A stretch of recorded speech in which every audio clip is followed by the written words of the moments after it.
கர்த்தரின் விருப்பத்தின் சார்பாக இந்த கால தியானத்திற்கு உங்களை அன்போடு வரவேற்கிறேன். இந்த நாளிலும் நாம தியானிக்க இருக்கிற வேத பகுதி அப்போஸ்தலர் நடபடி புத்தகங்கள் 7ஆம் அதிகாரம் 34, 35வது வசனத்தை வாசித்து நாம் அதில் இருக்கிற ஜெப குறிப்புகளுக்காக ஜெபித்து முடிப்போம். அப்போஸ்தலர் 7:34, 35 நான் வாசிக்கிறேன். எகிப்தில் இருக்கிற என் ஜனத்தின் உபத்திரத்தை நான் பார்க்கவே பார்த்து அவர்கள் பெருமூச்சை கேட்டு அவர்களை விடுவிக்கும்படி இறங்கினேன். ஆகையால் நீ வா, நான் உன்னை எகிப்திற்கு அனுப்புவேன் என்றார். அதிகாரியாகவும் நியாயாதிபதியாகவும் ஏற்படுத்தினவன் யார் என்று சொல்லி அவர்கள் மறுதலித்திருந்த இந்த மோசேதானே தேவன் முச்செய்து அவனுக்கு தரிசனமான தூதனாலே தலைவனாகவும் மீட்பனாகவும் அனுப்பினார். அதனால இங்க என்ன நாம் இந்த பகுதியிலிருந்து நாம் கற்றுக்கொள்ள வேண்டிய சத்தியம் என்ன, ஜெபிக்க வேண்டிய ஜெபபாரம் என்னவென்றால், ஆண்டவர் மோசேவை தலைவனாகவும் மீட்பனாகவும் அனுப்பினார் என்று பார்க்கிறோம்.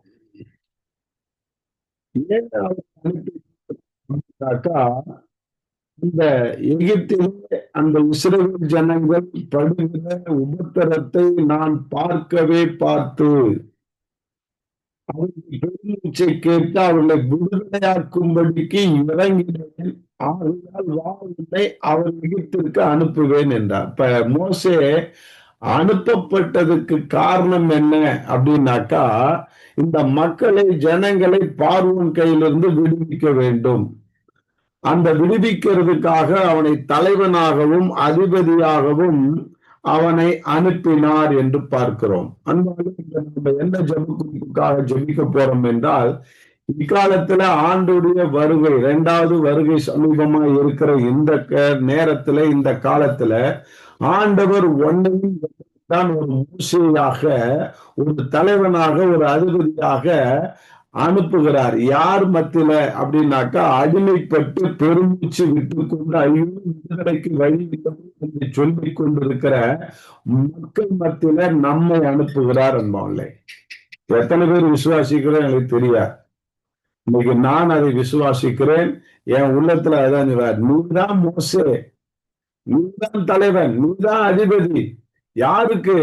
இந்த அடிமைத்தனத்திலே கிடக்கிற, சத்தியம் தெரியாம இன்னைக்கு பெருமூச்சு விட்டு கொண்டு இன்னைக்கு கிடக்கிற அநேக ஜனங்களை விடுவிக்கும் பொருட்டாக ஆண்டவர் தெரிந்து கொள்ளும்படியாக நாம ஜெபிக்கணும். ஒப்பு கொடுத்த ஆண்டவரே, எப்படியாக ஒரு ரட்சகர் அனுப்பினோ ஆண்டவர் இறங்கினார்னு பார்க்கிறோம்.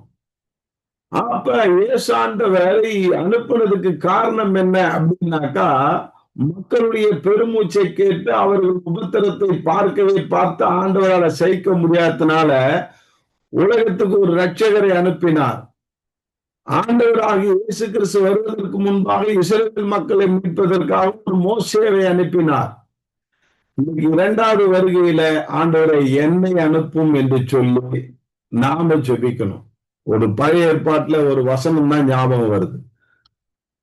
நான் யாரை அனுப்புவேன் என்று ஆண்டவர் அங்கலாய்க்கிறார். திறப்பிலே நின்று இந்த சுவரை அடைக்கத்தக்கதாக ஒருவனை தேடினேன், ஒருவனும் காணான், யாரை அனுப்புவேன் என் வேலையாக. அன்பாலே, இன்னைக்கு அந்த வார்த்தையை படிக்கக்குள்ளலாம் என் நெஞ்சம் உடையும். ஆண்டவரே என்ன அனுப்பும் ஆண்டவரே. உடனே சொல்லிட்டே நான் படிக்கும் போதே நான் சொல்லுவேன், டிக்ளேர் பண்ணும், என்னை அனுப்பும், உன் வேலையை நான் போறேன் ஆண்டவரே. ஆனால்தான் இந்த ஊழியத்தை கையில எடுத்தவன் பாலே. இன்னைக்கு பவுலை போல ஆண்டவர் உன்னையே தெரிந்து கொண்டிருக்கிறார், என்னை தெரிந்து கொண்டிருக்கிறார், நாம் அனைவரையும் தெரிந்து கொண்டிருக்கிறார். இன்னைக்கு நாம் அனைவரும் ஆண்டுடைய செய்ய வேண்டும். அநேக இருளில் இருக்கிற மக்கள் வெளிச்சத்தை பார்க்க வேண்டும்.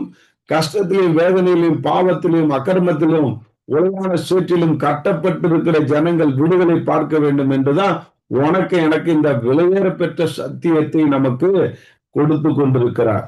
இன்னைக்கு ஒண்ணுல காலையில அதிகாலையில ஒரு குழுவினருக்கு நான் வார்த்தையை கொடுக்கும்போது ஒரு புதிய சத்தியத்தை ஆண்டவர் வெளிப்படுத்தினார். யோவான் 11ஆம் அதிகாரத்துல நானே உயிர்த்தெழுதல் 25-26 அந்த வார்த்தையை கொடுத்தேன். நானே உயிர்த்தெழுதல் ஜீவனுமாய் இருக்கிறேன். என்னை விசுவாசிக்கிறவன் மரித்தாலும் பிழைப்பான், விசுவாசிக்கிறவனும் என்றென்றைக்கும் மறியாமலும் இருப்பான். இதை விசுவாசிக்கிறாயா என்ற காரியத்தை நான் அங்க அவங்களுக்கு கொடுத்தேன். அன்பாலே இன்னைக்கு ஆண்டவர் உயிரோடு இருக்கும் போதே நான் தான் உயிர்த்தெழுதல் ஜீவனுமாய் இருக்கிறேன்னு சொன்னார். அப்ப அவர் நிச்சயமாக மரித்து உயிர் தேட போறாருன்றதை அவர் உயிரோடு இருக்கும் போதே சொல்லிட்டார். அவர் விசுவாசிக்கிறவன் மரித்தாலும் பிழைப்பான்றார். அப்படின்னா மரணம் இல்லாத பெருவாழ்வை வாழ்வான். அவர் இயேசு யாரெல்லாம் விசுவாசிக்கிறோமோ அவங்களுக்கு மரணம் இல்லை. இதுல ஆத்மாவில, சரீரத்துல இல்லை. நான் ஏற்கனவே சொல்லியிருக்கிறேன், 2 விதமான மரணம் உண்டு இருக்கும். ஒன்னு ஆத்ம மரணம், இன்னொன்னு சரீர மரணம். அதே 2 விதமான கண்களை ஆண்டு வைக்கிறார். ஒன்னு சரீர பிரகாரமான கண்கள், இன்னொன்னு ஆத்ம ரீதியான கண்கள், ஆவிக்குரிய கண்கள். இந்த ஆவிக்குரிய கண்ணோட்டத்துல நம்ம வேதத்தை வாசிக்கணும், வேதத்தை புரிந்து கொள்ளணும். இன்னைக்கு அப்படி நான் தியானிக்கும் போது ஒரு காரியத்தை எனக்கு கற்றுக் கொடுத்தார். என்ன கற்றுக் கொடுத்தாருன்னா, இந்த காலத்துல அழிவு வரப்போகுது, 2வது உலகத்தை 3வது உலகத்தை வரப்போகுது, அநேக காரியங்கள் நடைபெறும், பலவிதமான இயற்கை சீற்றங்கள் நடைபெறும் சொல்லி அதுல இருந்து தப்பித்துக் கொள்றதுக்கு உலகத்துல இருக்கிற பணக்காரெல்லாம் பெரிய பெரிய மலைகளை எத்தனையோ கிலோமீட்டர் குறைஞ்சு அது உள்ளார போய் சேஃப்டியா தங்கறதுக்கு பல வருஷங்கள் தங்கறதுக்கு உண்டான ஆகாரம், காத்து இந்த மாதிரி எல்லாம் சேகரித்து வைத்துக் கொண்டிருக்கிறாங்கன்னு படம் எடுத்து போட்டான். அதனால இன்னைக்கு அவர்கள் தங்களை காப்பாற்றிக் கொள்வதற்கு தாங்கள் இன்னும் அதிக நாள் உயிர் வாழ்வதற்கான சேஃப்டி ஜோனில் அவங்க தயார் பண்றாங்க. ஏன்னா அழிவு வரப்போகுது. அதனால அன்னைக்கு அந்த காலத்துல எனக்கு நோவாவை தான் ஞாபகப்படுத்தினார். நோவாவுக்கு ஆண்டவர் அந்த உலகத்தை நான் அழிக்க போறேன்னு சொன்ன உடனே ஒரு சேஃப்டியா நீ வாழறதுக்கு ஒரு நோவா பேழையை கட்டுன்னு சொன்னார். அவன் பேழையை கட்டும் போது மற்றவங்க எல்லாம் பைத்தியக்காரத்தனு நினைப்பாங்க. ஆனா அந்த பேழையை கட்டுறதுக்கும் அந்த பேழைக்குள்ள வராதவங்களும் அழிந்தார்கள் என்று பார்க்கிறோம். அப்ப இன்னைக்கு 2வது ஒரு அழிவு வரப்போகுதுன்னு சொல்றாரு. இக்காலத்துல இன்னைக்கு நாம எந்த பேழையை கட்டுறோம்? விசுவாசம் என்ற பேழையை நம்ம கட்டுகிறோமா? ஆண்டவரே, நாம் மரித்தாலும் பிழைக்கும்படியாய் அல்லது நித்திய ஜீவனை அடையும்படியாய் நான் என் சரீரத்தை நான் என்னுடைய விசுவாசத்துல நான் அதை கட்ட உதவி செய்யும். அதுதாங்க பேழை. இன்னைக்கு உண்மையிலே நம்ம என்ன செய்யறோம்? பேழைன்னா நம்ம இருக்கிற சபையை குறித்து பேழை என்று சொல்லி ஒருத்தர் வார்த்தை கொடுத்தார். ஒரு 10 வருஷத்துக்கு முன்னாடி எங்க ஊருக்கு ஒரு பெரிய உயிர்நீச்சி பிரசங்கியாருன்னு பேர் வாங்கினவரு ஒரு வார்த்தை கொடுக்கிறார். நாம இருக்கிற சபைதான் பேழை அப்படின்னு. அந்த சபையை அவரை தூக்கி போட்டுடுச்சு. அந்த சபையிலே அல்ல அவரு. இன்னைக்கு நமக்கு பேழை எதுனாக்கா இந்த வார்த்தை தான் பேழை. இந்த வார்த்தை என்ற பேழையில நம்ம விசுவாசத்தை கட்டுக்கிறோமா? நம்ம சபை என்ற பேழையில விசுவாசத்தை கட்டுகிறோமா? சபையை வச்சு இன்னைக்கு தலையில தூக்கி வச்சுட்டு ஆடுறாங்க அநேகர். இன்னமும் அவங்க புரிஞ்சுக்க முடியல. அவங்க கண்ணை ஆண்டவர் தான் திறக்கணும், ஆவிக்குரிய கண்ணை. நான் அதுக்காக ஜெபிக்கிறேன். சபையை தலையில தூக்கி வச்சுட்டு ஆடிக்கிட்டு சபைதான் நம்மள பரலோகத்துக்கு போய் சேர்க்கும், சபைதான் நமக்கு பேழை அப்படின்னு சொல்லிட்டு இந்த சபையில வராதவங்க எல்லாம் நோவாகத்தை அழிஞ்சிருவீங்க அப்படின்னு சொன்னா சபையா நமக்கு காப்பாத்தும். நம்முடைய ஆண்டோடைய வருகையின் போது சபை நம்மளை காப்பாத்துது.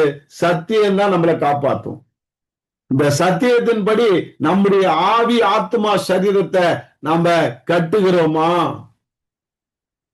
அதனால இன்னைக்கு மோசே நம்மளை விடுவிக்கிறதுக்காக அந்த ஜனங்களை விடுவிக்கிறதுக்காக மோசேவை அதிபதியாகவும் தலைவனாகவும் தேர்ந்தெடுத்தார். அப்ப மோசே ஆண்டவர்கிட்ட சமூகத்துல காத்திருந்து அவர்கிட்ட வார்த்தையை வாங்கி அந்த ஜனங்களுக்கு கொடுத்தார். உண்மையிலே மோசேக்கு ரொம்ப பொறுமை இருந்திருக்கும்னு நான் நினைக்கிறேன். ஏன்னா அவர் 40 வருஷமா காத்திருந்துதான் ஆண்டவர் தரிசனமாய் அவர் அனுப்புறார். போ இஸ்ரவேல் அந்த எகிப்துக்கு போ அப்படின்னு. இன்னைக்கு அதே போலதான் உனக்கு எனக்கு அந்த பொறுமையை தரணும் ஆண்டவர். நாம இன்னைக்கு அநேகர் இன்னைக்கு இப்படியாக சபைதான் எங்களை காப்பாத்துன்னு சொல்லி நம்பிட்டு வீணா போயிட்டு இருக்கிற அந்த மக்களை விடுவிக்கணும்னா ஒன்னாலையும் என்னாலையும் தான் முடியும். சத்தியத்தை அறிந்த நாம விடுதலை பார்க்கணும். சத்தியம் தான் நம்மளை விடுதலையாக்கும். சத்தியம் தான் நம்மளை பரலோகத்துக்கு போய் சேர்க்கும். சத்தியம் தான் நம்மளை நியாயம் தீர்க்கும். அந்த சத்தியத்தின்படி நடக்கிறோமா இல்ல சபை மேல விசுவாசத்தை கட்டுகிறோமா? நம்முடைய விசுவாசம் எப்படியாக கட்டுகிறோம்? இன்னைக்கு ஆண்டுடைய வருகைய இன்னைக்கு அதான் நேற்று ஒரு செய்தி பார்த்தேன் வாட்ஸ்அப்ல. ஒரு ஊழியக்காரர் இன்னைக்கு இப்படியாக மீட்டிங் எடுத்து நடத்துறோம், எல்லாரும் வாங்க எங்க மாவட்டத்துல அப்படின்னு சொல்லி கூப்பிடுறாங்க. என்ன மீட்டிங்னா கடைசி காலத்திலே வரக்கூடிய உபத்திரத்திலிருந்து தப்பித்துக் கொள்வதற்கான பயிற்சி முகாம் என்று. உபத்திர காலத்துல தப்பித்துக் கொள்றதுக்கு பயிற்சி முகாம் கொடுக்குறாங்க. இப்பொழுதே அவங்க விசுவாசம் எப்படி இருக்கு? நாங்க உபத்திர காலத்துல சிக்கிண்டு நாங்க கலப்போம், அதுக்குள்ள நாங்க தப்பிக்கிறதுக்கு. இப்ப அவன் என்ன செய்யறான்? உலகத்தான் பெரிய பெரிய பணக்காரன் அந்த உபத்திர காலத்துல அந்த நெருக்கத்துல நான் தப்பிக்கிறதுக்கு மலையும் குறைஞ்சிட்டு பூமியை குறைஞ்சிட்டு ஊட்டையும் பொருள் சேகரிக்கிற மாதிரி என்ன ஐடியா கொடுக்க போறான்னு எனக்கு தெரியல. அந்த கூட்டத்துக்கு நான் போகணும்னு நினைச்சேன். இவன் என்னதான் பயிற்சி கொடுக்குறான்னு தெரியல. இன்னைக்கு நமக்கு ஆவிக்குரிய பயிற்சி உன் விசுவாசத்தை, உன் சரீரத்தை, உன் ஆவி ஆத்துமாவை, சரீரம் நம்ம எப்பயா இருந்தாலும் சாவு வரும் கண்டிப்பா. இந்த உலகமே அழிகிற நேரத்துல சாவு வந்தாலும் சரி, இல்லை இன்னைக்கோ நாளைக்கோ நம்ம செத்தாலும் சரி, சாவு மரணம் உண்டு நமக்கு. ஆனால் நம்ம ஆத்துமா மரணத்தை அடையாதபடிக்கு ஆத்துமா நமக்கு எப்போதும் ஆண்டவரோடு வாழறதுக்கு நம்ம ஆவி ஆத்துமாவை விசுவாசத்துல கட்டுகிறோமா? விசுவாசத்துல ஆயத்தப்படுத்துகிறோமா? என்ன செய்யணும்? ஆண்டுடைய வார்த்தைக்கு அப்படியே கீழ்ப்படியணும். அதான் வேற ஒண்ணும் கிடையாது. ஆண்டவர் நமக்கு அழகா சொல்லி தராரு. நோவா அப்படியே கீழ்ப்படிஞ்சாரு, பேழையை கட்டினாரு, தப்பிச்சாரு. இன்னைக்கு ஆண்டுடைய வார்த்தைக்கு அப்படியே கீழ்ப்படிந்து அவருடைய சித்தத்தை அறிந்து அதன்படி செய்து இன்னைக்கு அவர் என்னென்னலாம் சொல்லிட்டு போனார் அவருடைய அடிச்சுவடுகளை நீ பின்பற்றும் போது இன்னைக்கு உண்மையிலே நீ நானும் காப்பாற்றப்படுவோம். மரித்தாலும் பிழைப்போம். மரணமே நமக்கு இன்னைக்கே சேர்த்தாலும் நாளைக்கு போய் ஆண்டவரோட இருப்போம். இல்ல ஆண்டுடைய வருகையில வந்தாலும் அதுல நம்ம தப்பிக்கப்பட்டு முன்னாடி ரேப்சர்ல எடுத்துக்கொள்ளப்படுவோம். இந்த நம்பிக்கை, இந்த விசுவாசம் நமக்குள்ள இருக்கிறதா? நேற்று ஒரு மீட்டிங்ல நான் அட்டன் பண்ணேன். 5:44 குறித்து பிரசங்கம் பண்ணாங்க. அதுல ஒரு வரி அன்பு அன்புன்னு.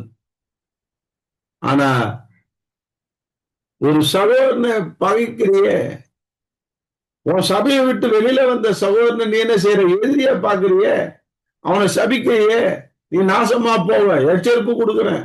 ஏன் அந்த சபையில இருந்தாலும் நான் காப்பாற்றப்படுவேன். சபையை விட்டு வெளில வந்தாக்கா நான் என்ன சோரம் போயிட்டேனா?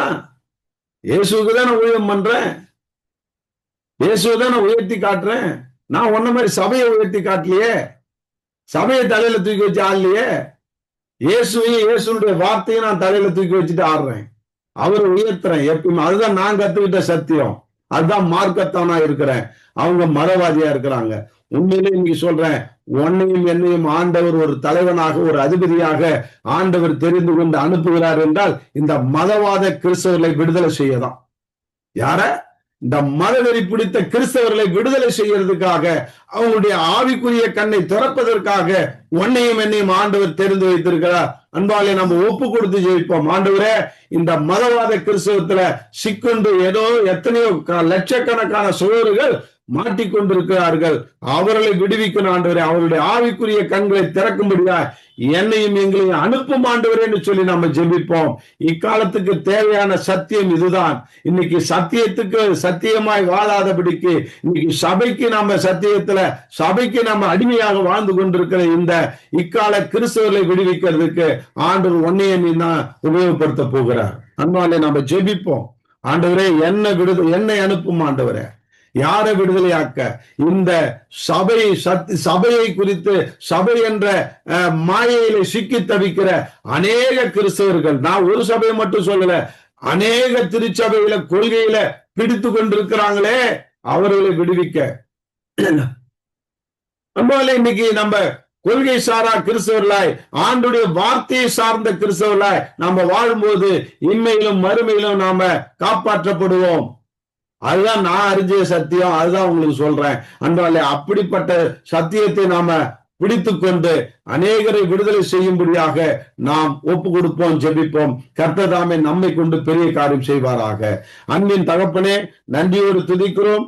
இந்த நாளிலே நாங்கள் மோசே மூலமாய் நாங்கள் கற்றுக்கொண்டதை நாங்கள் ஆண்டவரே நீர் பார்த்து கேட்கவே கேட்டு நீர் இறங்கினதை போல, ஆண்டவர் மோசேவை அனுப்பினதை போல நீர் இந்த அவல நிலையை, இந்த கிறிஸ்தவத்தினுடைய அவல நிலையை, இன்றைக்கு உலகத்தில் இருக்கிற அனைத்து திருச்சபையினுடைய அவல நிலையை பார்த்து ஆண்டவரை என்னையும் எங்களையும் இதை கேட்க போகிற ஒவ்வொருவரையும் நீர் அனுப்பும்படியாக ஜெபிக்கிறோம். ஆண்டவரே, நாங்கள் அதுக்கு தகுதியற்றவர்கள்.